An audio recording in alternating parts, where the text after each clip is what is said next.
The gun shook in Jane's hands, trembling so violently she could barely hold it. Through the panic room monitor, she watched Jung fight for his life against a dozen armed men. Blood, gunfire, chaos. And all she could think was that this was her fault. She had brought this war to his doorstep. If anyone thought the first part of her story was intense, they hadn't seen anything yet. Because the Korean Mafia boss who saved her, she was about to be the one who had to save him. The gates to Jung's family estate were enormous, 15 feet of solid iron, security cameras tracking every movement. As the car drove through, Jane counted at least 6 armed guards just at the entrance. This wasn't a home. It was a fortress. "What is this place?" she whispered. "My family's estate," Jung said quietly. "You'll be safe here." Safe. The word felt like a cruel joke. 3 hours ago, someone had spray-painted a death threat on her bedroom wall. Now she was being taken into what looked like a military compound disguised as a luxury mansion. When the car stopped, Jung reached for her hand, squeezing gently. "I know this is overwhelming, but I promise, no one will hurt you here." She wanted to believe him. God, she did. Inside, the estate was breathtaking and terrifying all at once. Marble floors, crystal chandeliers, priceless art. But everywhere she looked, there were security monitors and armed men. The air itself felt tense. Jung led her through the hall, and she felt like she'd stepped into a movie, except this wasn't fiction. This was her life now. "You'll stay here until this is resolved," he said. Something in Jane snapped. Fear, confusion, stress, it all spilled out at once. "I didn't ask for any of this. I slept with you one time, and now someone wants me dead." Jung grabbed her shoulders, not roughly but firm enough to pull her back into focus. His dark eyes locked onto hers with an intensity that made her breath hitch. "And that one time made you a target," he said, voice low and pained. "I never wanted this for you, but I will keep you safe." "How can you promise that when?" "Because I won't let them touch you. Do you understand me, Jane? No one will hurt you while I'm breathing." Before she could reply, an older Korean woman appeared. Elegant, maybe in her 60s, with kind eyes. "Mrs. Kim," Jung said. "This is Jane. Please show her to the guest suite." Mrs. Kim bowed slightly and guided Jane away. Jung watched her go, eyes softening for a moment before he turned and strode down the hall, with 2 guards following. The guest suite was bigger than Jane's entire apartment. Luxurious, pristine, overwhelming. But to her, it felt like a cage. A beautiful one, but a cage nonetheless. Her phone was missing. Jung must have taken it. "Security risk," she imagined him saying. She couldn't sleep, so at 2 a.m, she crept downstairs. She found Jung in a high-tech office, surrounded by screens showing the estate from every angle. He spoke rapid Korean into the phone, cold and commanding, nothing like the tender version of him she'd seen earlier. When he noticed her, he ended the call immediately. "You should be resting," he said. "I want answers," Jane demanded. "If I'm in danger, I deserve to know why." Jung dismissed the 2 men in the room and gestured for her to sit. He looked exhausted, like the weight of everything he carried was finally catching up to him. He explained how his grandfather built the Kong Empire using legitimate businesses, but eventually made deals with dangerous people. His father tried to straighten everything out, but the stress consumed him, leaving him incapacitated. And now the business had fallen on Jung. Jane listened, heart aching as he spoke of corruption, violence, and betrayal. His uncle, Dong-ho, he explained, wanted to keep the criminal empire alive. Jung had cut him off from family accounts and stripped him of his position. He thought that would be the end of it. It wasn't. Jung pulled up surveillance footage of Jane, walking to work, going to the gym, entering her friend's apartment. Days of being watched. "Dong-ho's men have been watching you for over a week," Jung said quietly. "Since our first dinner." Jane felt sick, violated. "Why didn't you tell me? I had my men protecting you. I thought I could handle this without scaring you." "Well, I'm scared now," she shouted. "Someone threatened to kill me. They destroyed my room. And you knew I was being watched? I was trying to protect you. By keeping me in the dark?" Jung stepped forward and held her arms gently but firmly. "You're right. I should have told you. But the moment he realized you mattered to me, you became a target. You barely know me, she whispered. His gaze deepened, burning through her defenses. I know enough. You're the first person in years who made me want something other than this life. When I'm with you, I can breathe. And I swear, I would burn this entire city before I let anyone hurt you. The intensity of his words made her knees weak. What are you going to do? She asked softly. Jung's expression hardened into something deadly. I'm going to end this. Permanently. The first morning at the estate, Jane woke up disoriented and alone. Sunlight streamed through the enormous windows, and for a moment she forgot where she was. Then reality slammed back into her chest. She was a prisoner in a mansion. A very luxurious, very well-guarded prisoner, but a prisoner all the same. She wandered the estate grounds, or at least the areas she was allowed to see.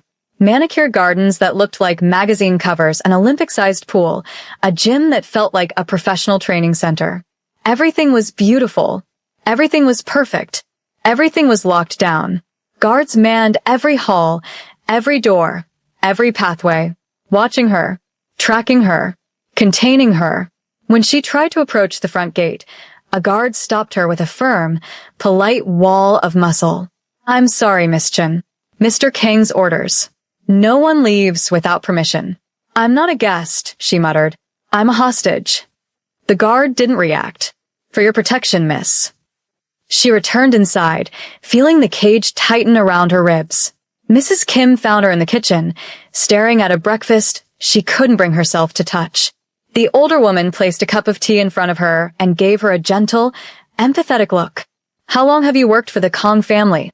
Jane asked softly. 23 years, Mrs. Kim replied. I raised Mr. Jung after his mother became ill. Is he always like this? Jane asked. So, controlling? Mrs. Kim's expression softened. He protects in the only way he knows. In his world, love is a weakness. Something to hide. Something to guard. He has never brought a woman here before. You must be very special. The word love hung in the air like a shadow neither of them touched again. Days blurred into one another. Jane had no phone, no internet, no connections to the outside world. Jung had already handled her job. She was on extended leave. Another choice made for her.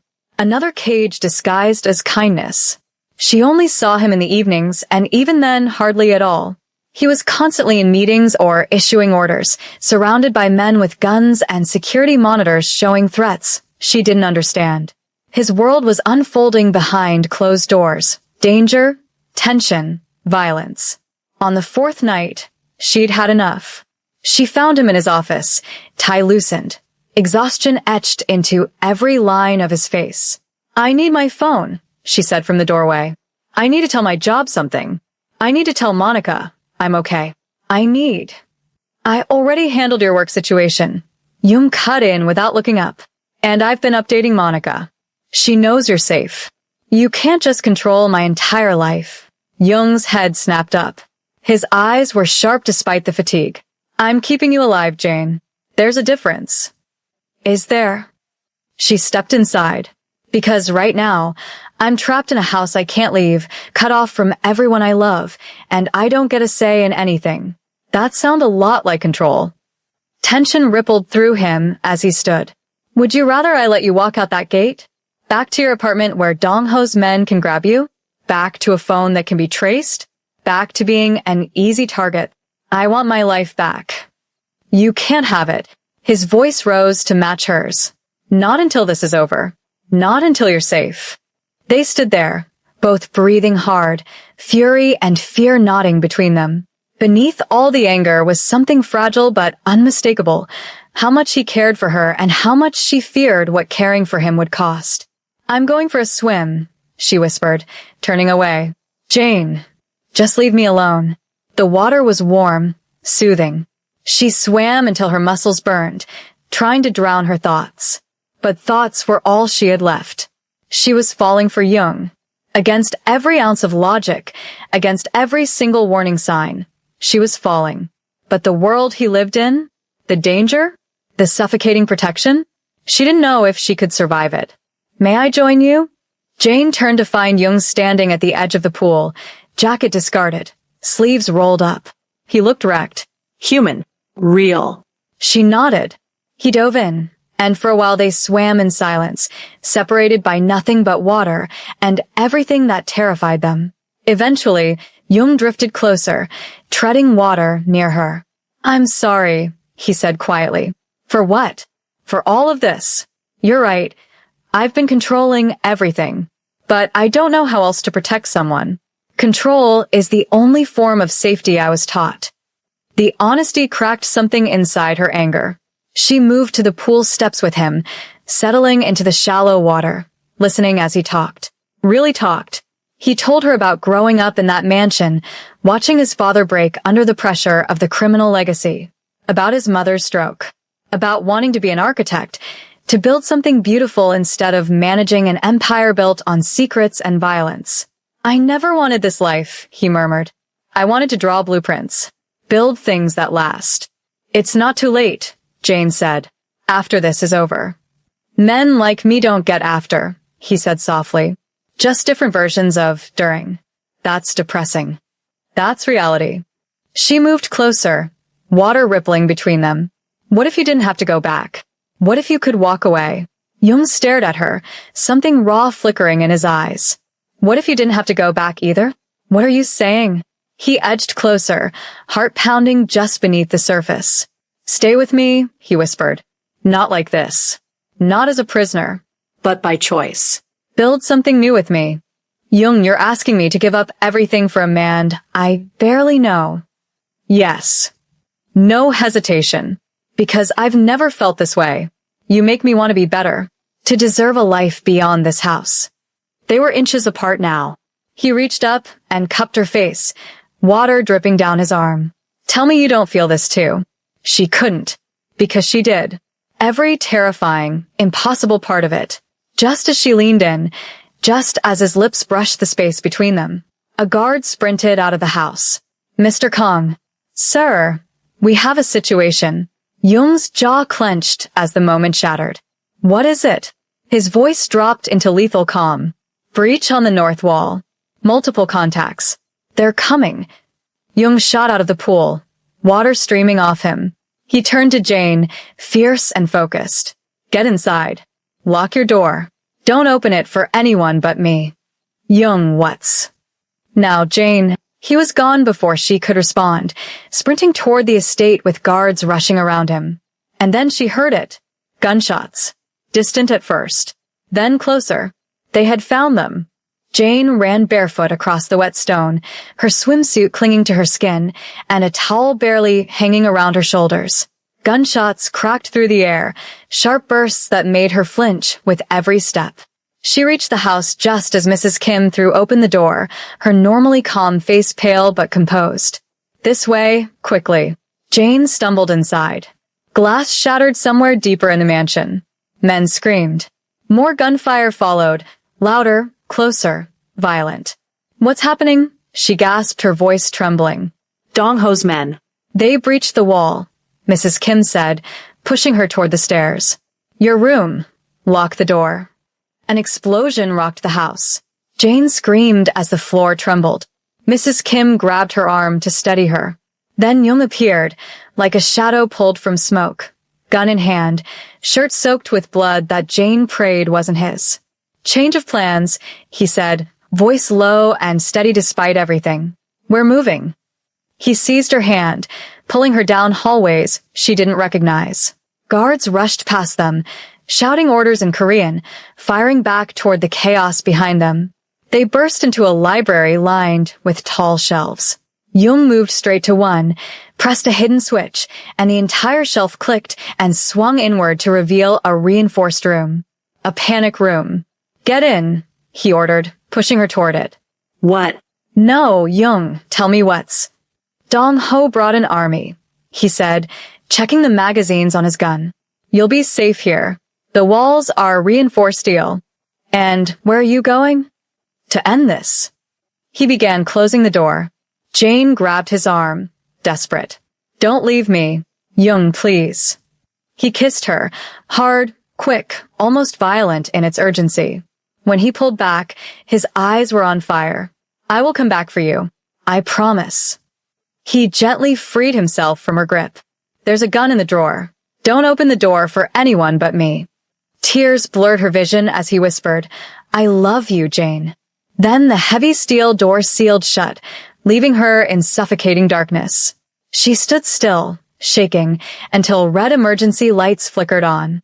The room was small, 10 feet square, a cot, supplies, and a wall of monitors. She switched them on. The feeds sprang to life. The estate had become a battlefield. Jung's men fought in the gardens, the halls, the open courtyard. Muzzle flashes lit the night, bodies fell, and shadows moved with lethal intent. Then she found him on a monitor. Jung moved like a force of nature. Precise, merciless. His face was cold as he took down enemy after enemy. This wasn't the man who told her about blueprints and quiet dreams. This was the heir of a criminal empire, trained for war. Instead of fear, a strange, desperate relief filled her. He had to be this dangerous to survive, to come back to her. Minutes dragged into eternity. She tracked him from camera to camera, panicking every time he slipped out of sight. Then something else caught her eye. A man, one of Dongho's, moving alone, weaving through the house with clear purpose. Heading for the library. Heading for her. Her blood turned to ice. On the monitor, she watched him search the shelves. He pressed something. The bookshelf began to open. Her breath hitched violently. She scrambled for the drawer Jung mentioned. Inside, her shaking hand found cold metal. A gun. She'd never held one before. But she raised it, trembling so hard, she could barely aim at the widening crack of light. The door swung open fully. Jung stood there, covered in blood, gun raised. Her knees buckled. The gun slipped from her hands as she collapsed into his arms, sobbing uncontrollably. He held her, whispering softly in Korean, a soothing tone she didn't need translated. Safe. She was safe. Did you? The words stuck in her throat. They're gone, Jung murmured. It's over. Did you kill them? He looked at her then, really looked, and she had her answer. Some truths lived in the eyes, not the mouth. Mrs. Kim rushed in with medical supplies. That's when Jane noticed the blood on Jung's shoulder wasn't from someone else. You're hurt, she said, panic rising. It's nothing. It's not nothing. She snatched the supplies from Mrs. Kim. Sit down. Shockingly, Jung obeyed. She cleaned the graze on his shoulder with trembling hands, focusing on each step to keep herself from breaking apart. You surprise me, Jung said quietly. How? Most people would be hysterical. You're strong. Jane gave a shaky laugh. I don't feel strong. I feel terrified. Strength isn't the absence of fear. He placed his hand gently over hers. It's acting despite it. You were brave. I almost shot you, she whispered. But you didn't. You waited. You stayed calm. He stood, grimacing slightly. Come on. Let's get out of this room. Later, in his office, once she'd changed and the shaking had finally slowed, she asked the question she feared most. This isn't going to stop, is it? Jung stared at the security feeds, jaw tight. Not unless I stop Dong-ho permanently. What does that mean? It means, he said coldly, I have to prove I'm more dangerous than he is. That coming after me has consequences he cannot survive. Fear twisted inside her. And then what? You become the monster he thinks you are? Jung's expression darkened. Maybe I already am.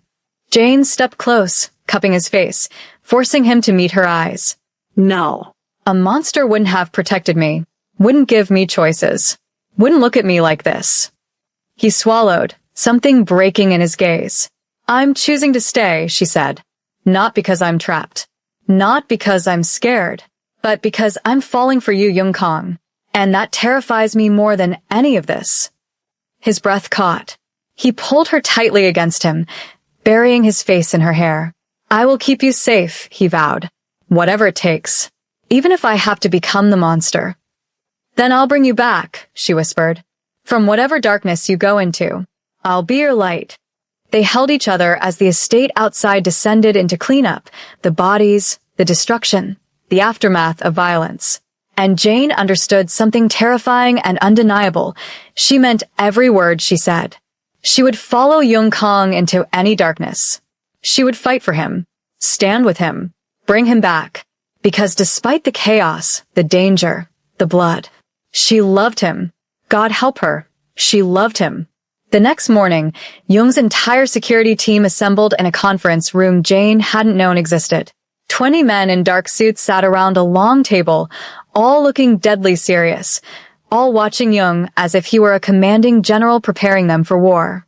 Jane sat beside him, his hand resting possessively on her knee under the table. Lee, Jung's second-in-command, an intimidating man in his 40s with a scar that ran from his jaw to his collar, stood at the head of the table with maps and photos spread out in front of him. Dong Ho is hiding in one of his warehouses in the industrial district, Lee reported in English for Jane's benefit. Heavy security. At least 30 men. Getting to him will be difficult. Then we don't go to him, Jung said calmly. We make him come to us. Lee narrowed his eyes. How? Jung's grip on Jane's knee tightened. We use the one thing he wants most. Me, vulnerable. No, Jane said immediately, already sensing where this was heading. Whatever you're thinking, absolutely not. The room fell silent. No one ever told Jung Kong no, except her. Lee cleared his throat. Actually, Miss Chun, that isn't a terrible idea. Dong Ho knows you're important to Mr. Kong. If you appeared in public, seemingly unguarded. Absolutely not. Jung cut in, his voice cold. Find another way. There is no other way, Lee insisted. Dong Ho is in hiding. He won't come out unless he thinks he can land a killing blow. And his killing blow is her. Jung stood so abruptly his chair scraped backward. Everyone out. Now. The men obeyed instantly, leaving only Jung, Lee, and Jane in the room. I won't risk her, Jung said as soon as the door closed. You already are, Lee replied evenly. Every day she stays here, Dong Ho plans his next move. Last night proved he knows where she is. He'll keep coming. The only way to end this is to end him. He's right, Jane said softly. Both men turned toward her. Jane, no, Jung protested. He's right, she repeated. I can't live like this. Hiding, trapped, waiting for the next attack. If I can help end this, I want to. You don't understand what you're asking. I do. She stepped forward and placed her hands on his chest. I trust you. You said you'd protect me. So protect me, but let me help. Jung exchanged a long, tense look with Lee before turning back to her. There was anguish in his eyes. If anything happens to her, he warned Lee. It won't, Lee replied. We'll have men everywhere. The second Dong Ho makes a move, we'll have him. Jung closed his eyes, then sighed deeply. When he opened them again, he fixed his gaze on Jane. You're sure? I'm sure. Then we do this my way. Every precaution. Every safeguard. Lee nodded. Agreed. Jung pulled Jane into his arms, holding her tightly. Against her hair, he whispered, If this goes wrong, I will never forgive myself. Then don't let it go wrong, she whispered back. Over the next 3 days, Jung trained her. Self-defense basics, how to fall without injuring herself, how to run, where to hide, how to recognize a threat in a crowd. It was rough, exhausting, frightening, and strangely intimate. Again, Jung said as she practiced a defensive move. She executed it perfectly this time, using his momentum to pin him against the wall, her body pressed to his. Like that? She asked breathlessly. Jung's eyes darkened. Exactly like that. The tension between them snapped. His hand slid to her waist, pulling her closer until there was no space between them. Jung, she whispered. He kissed her hard, with hunger and desperation, as if he were memorizing her. When they finally broke apart, they were both panting. Promise me something, he said, pressing his forehead to hers. Anything. Promise that after this is over, you'll still be here. That you won't run from me from this life. I promise, she whispered. And she meant every word. At night, they ate dinner alone together. Jung opened up to her in ways she'd never expected. He spoke about his childhood, the suffocating pressure, the weight of the family business crushing his father until he became a shadow. He spoke about the future he once wanted. "I never wanted this life," he admitted one night. "I wanted to be an architect. Build something beautiful instead of managing an empire built on blood." "You still can," she said. "After this. Start over. Build something new." Jung shook his head with quiet sadness. "Men like me don't get after, Jane. We get different versions of during. That's not true. You can walk away." "Can I?" He reached across the table and took her hand. "Even if I could, would you come with me? Could you love a man with my past? With my sins?" "I already do," she said softly. His breath caught. "What?" "I love you, Young Kong. I know it's fast. I know it's crazy. But I do." His chair crashed to the floor as he stood. He crossed the space in 2 steps, grabbed her, and kissed her like he'd been holding his breath for weeks. "I love you," he murmured against her lips. "God, Jane, I love you so much." They made love that night, slow and intense, nothing like the first time. This time it was about choosing each other, claiming each other, promising something wordless and powerful. Afterward, tangled together under the moonlight, Jung traced patterns on her skin. "When this is over," he said quietly, "I'm going to take you somewhere. Anywhere you want. Italy, "Paris." Tokyo, anywhere we can just be us." "I'd like that," she whispered. "And then I'm going to ask you properly. With a ring. With flowers. With—" She placed a finger over his lips. "Ask me now." He smiled sadly and shook his head.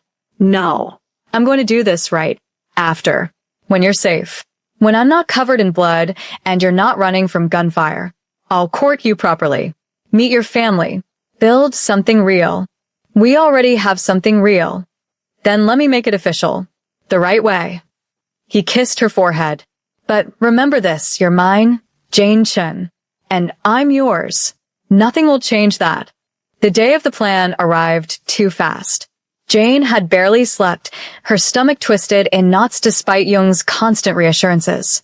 He helped her get dressed, jeans, a simple blouse, comfortable shoes she could run in if things went wrong. His hands were gentle as he fastened a wire beneath her collar. "I'll hear everything," he promised. "Every word, every breath. And I'll be watching you from 3 different angles." "I'm scared," she whispered. Jung cupped her face, forcing her to meet his eyes. "Good. Fear keeps you sharp." "But Jane," his voice softened, "I will not let anything happen to you. I would die before I let Dong Ho touch you." "Don't say that. Then follow the plan. Stay where we can see you. And if anything feels wrong, you run. You run, and you don't look back." She nodded. They had chosen a busy outdoor shopping district, public enough to look normal, but controlled enough for Jung's men to hide in plain sight. Jane would walk, browse, have coffee. If Dong Ho took the bait and sent an extraction team, Jung's men would intervene, capture one alive, and force him to reveal Dong Ho's location. Jung drove her himself, his hand never leaving hers. 2 guards sat silently in the back seat. "Remember," he said as they neared the drop point, "you're just shopping. Normal Sunday. Don't look for threats. That gives you away. Just be you. And if something goes wrong, it won't," he murmured, though his clenched jaw betrayed his fear. Jane stepped out 2 blocks away and immediately felt exposed, as if a giant target had been painted on her back. "I see you," Jung said calmly through the earpiece. "You're doing great." She walked through the mall, past boutiques, past cafes, doing everything she could to look casual. She tried not to notice the guards on rooftops or the men pretending to be shoppers. 20 minutes passed. Nothing. She stopped at a cafe, ordered a coffee, sat outside. Pretended to scroll on her phone. Still nothing. Jung murmured in her ear. He might not take the bait. Relief flickered, then died as she saw him. A man in a blue jacket watching her openly from across the plaza. "Blue jacket," she whispered. 3 o'clock. "I see him," Jung replied, his voice turning hard. "Stay calm." The man began walking toward her. Jane forced her breathing to remain steady. He was 10 feet away when a black van screeched into the plaza, door already sliding open. The man lunged and two more appeared from nowhere, grabbing her before she could scream. She fought. Every move Jung had drilled into her. But 3 men were too many. "Jung!" she screamed. Gunfire exploded around her. Civilians ran. Chaos erupted. She clung to the van door frame, but a fist slammed into her ribs, and she lost her grip. Through the chaos, she saw Jung running toward her, face carved with pure murder. Their eyes met for one burning second. Then someone shoved her inside. The door slammed. The van peeled away. She saw Jung through the tiny window, still running after her, firing, roaring her name. A bag went over her head. Everything went dark. Inside the warehouse, the bag was ripped away and Jane blinked at the grim emptiness of the space. Standing in front of her was Dong-ho, a colder, older reflection of Jung. "So you're the girl who made my nephew soft," he said in perfect English. "He's going to kill you for this," she shot back. Dong-ho laughed. "Is he? You don't know him like I do." When he ordered a camera set up in front of her, dread twisted through her. "What is that?" "Insurance," he said. "He's tracking the wire. He's watching." "No, don't." He slapped her hard. He lifted a knife. "I'm going to teach him that love is weakness." And just as he raised the blade, the lights went out. Gunfire tore through the dark. Men screamed. Bodies fell. Emergency lights flickered on in red, and Jung stood there, moving through Dong-ho's men like a force of nature. Lethal. Precise. Terrifying. He reached her, cut her restraints. "Are you hurt?" "Behind you," she gasped. He turned and fired without looking. "That's my girl," he breathed when she disarmed another attacker for him. They moved together toward the exit as Jung's team flooded the warehouse. Then Jane saw Dong-ho running. "He's getting away." Jung's face darkened. "Get her out," he told Lee. "Jung, don't leave me." But he was already chasing Dong-ho. Outside, a single gunshot echoed. Silence followed. Jane screamed his name and tried to run toward the warehouse, but Lee held her back. Jung finally appeared in the doorway, covered in blood but alive. She ran to him. "Are you hurt?" "It's not my blood." "Dong-ho?" "It's over." Before he could say more, police sirens approached. "I turned everything in," Jung said. "Every crime. Every name. I'm done." At the hospital later, while doctors examined her, Jung returned with exhaustion in his eyes. "Dong-ho is alive," he said. "Barely, but alive. I didn't become him, Jane, because you asked me not to." She felt relief crash through her. "But you," Jung swallowed. "You were shot." She looked down at the bandage she'd barely noticed. "You pushed me out of the way," he whispered, voice breaking. "You took a bullet meant for me." "I love you," she said simply. "That's what you do for people you love." Jung's composure shattered as he buried his face against her hand. "I almost lost you," he choked. "You didn't." Then he lifted his head, eyes fierce. "Marry me?" Jane blinked. "What?" "Marry me. I'm not waiting. Be my wife. Build a life with me. Grow old with me. Marry me." She laughed through tears. "Yes. Yes, you beautiful, impossible man. Yes."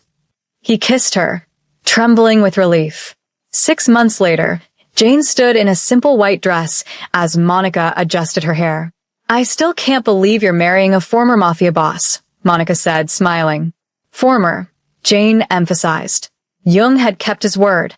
The Kong Empire was now clean, legitimate. He had enrolled in architecture school. They had moved into a bright apartment filled with hope. At the ceremony, Jung stood at the altar. His expression when he saw her made her breath catch. Their vows were simple, heartfelt, full of promises to love, protect, and build a new life together. Later, when Jung kissed her, he whispered, "Thank you for that one night." She laughed. "Thank you for never letting me go." 5 years later, their 3-year-old daughter came running across their garden, holding a caterpillar. Jung pretended to be terrified, making the little girl squeal with laughter. Jane watched them with a heart so full it almost hurt. They had built a peaceful life. A beautiful one. Jung's architecture firm thrived. Jane ran a non-profit supporting domestic violence survivors. They were happy, truly happy. That night, watching the sunset from their porch, Jung asked quietly, "Do you ever regret it? Any of it? Not for a second. Not even when you got shot? Especially not then," she said. "That's when I knew." Knew what? That I'd take a bullet for you, every time. Jung kissed her head. Let's hope it never comes to that again. Their daughter called for another bedtime story, and they went inside together, hand in hand. Jane thought back to that one reckless night that had started everything. One night that had destroyed the life she knew and given her the life she always needed. Sometimes the most dangerous thing you can do is open your heart, and sometimes that danger saves you. Thank you so much for going on this journey with Jane and Jung. If you love this story, smash that like button, subscribe for more amazing stories, and drop a comment telling me what you thought. And remember, sometimes the best love stories start with one reckless decision. See you in the next video.